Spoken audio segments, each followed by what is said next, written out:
Favourite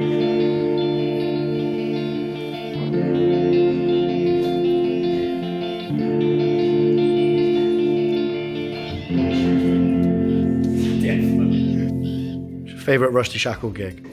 What's on Nerf Glastonbury 2012?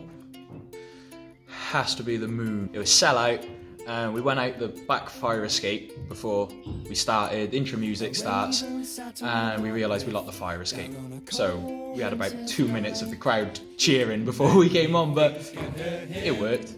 Playing in Nashville, USA. Towsy Festival from this year.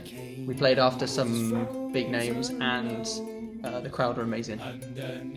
Nibley Festival. It was just one of the first ones where I realised we're playing to a big crowd and they're loving it. No brainer, Caldecott Castle. What's your worst Rusty Shackle gig? Playing for a kit launch at Scarlett's training ground. The Promised Land in Cardiff, where we played to no people. The ironically named Promised Land. Rocked up to the gig, no one there, but we set up, went for some food, came back and spoke to the organiser, oh, you can let people in now, and he was like, yeah, the doors are open, fine. No one there, even the barman went downstairs, and we played 2 songs to literally nobody.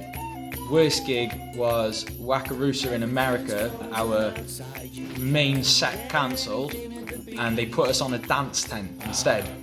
And it was the biggest tent with the least people we played to on that whole tour. Boomtown Festival. First time we played it, horrendous sound. It was just awful. And then somebody came in the audience that we actually knew. It was embarrassing. Favourite Shackle song? One I'm not on, Time of Death. Awesome track. Favourite song is The Bones. You Are My Lantern, because it's just one of the few songs I just wouldn't touch a thing. Rosie Lee or When the Morning Comes.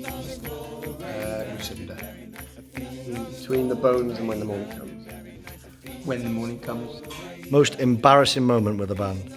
Dressing up as a zombie Spice Girl and going out into the crowd to sing When Two Become One. Drunk. Getting too drunk to play at WAF Festival and then deflecting around to everyone else, saying that they were playing rubbish.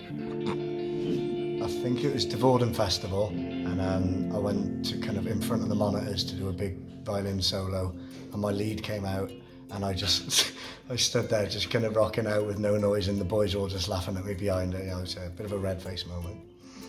When we all took the day off to do some busking for the One show, and then told everybody, my granddad even told all his friends, and yeah, the band are going to be on the One show. And there was about half a second of me in a crowd, and that was it. Nothing. Playing Towsy this year, I was in the moment playing really loud, and then decided I would go into When the Morning Comes. It shouldn't have followed, and Scott turned around and went, "What the fuck are you doing?" And I'm there okay, and then I have to try and casually stop playing the start to When the Morning Comes. And the crowd is just dead. Most embarrassing moment was when I wasn't even officially in the band. Picked up in the van 2 in the morning to drive up to Hebkelt. I still have to impress everyone, of course. Slide the van door open, just shout, "Room for a small one." Jump in, I trip up and face plant into the van. Falling into a river at Witchwood. Favourite moment with the band? This is going to be the most cheesiest thing I'm going to say, but my favourite moment is being asked to be a permanent member of this band, because that was such an amazing feeling. That was probably my favourite moment. Sorry. Walking out on stage at Caldecott Castle, because I walked out on my own massive crowd of people. It was just awesome. We just won the big gig for Nation Radio, and then the following day, driving to work, at 3 a.m. came on, and it was class. I'm like, oh my god, that song's on the radio. Walking on stage at Caldecott Castle, because I have 2,000-3,000 people there, I think I knew every single person in the crowd. Favourite moment was when we first found out we were going to America. We were on Owen's Stag Do, just in a pub, drinking at 9 in the morning, and then someone just says, "Oh boys, we're going to America." That did not seem possible at the time, so that was definitely the best, most surreal moment. My favourite moment was at the very end of our Caldecott Castle gig when we got together. We don't often do bows at the end, but we just looked out to the crowd, and it was 2,000 of our friends all inside Caldecott Castle, and we just yeah, I was choked up. It was beautiful.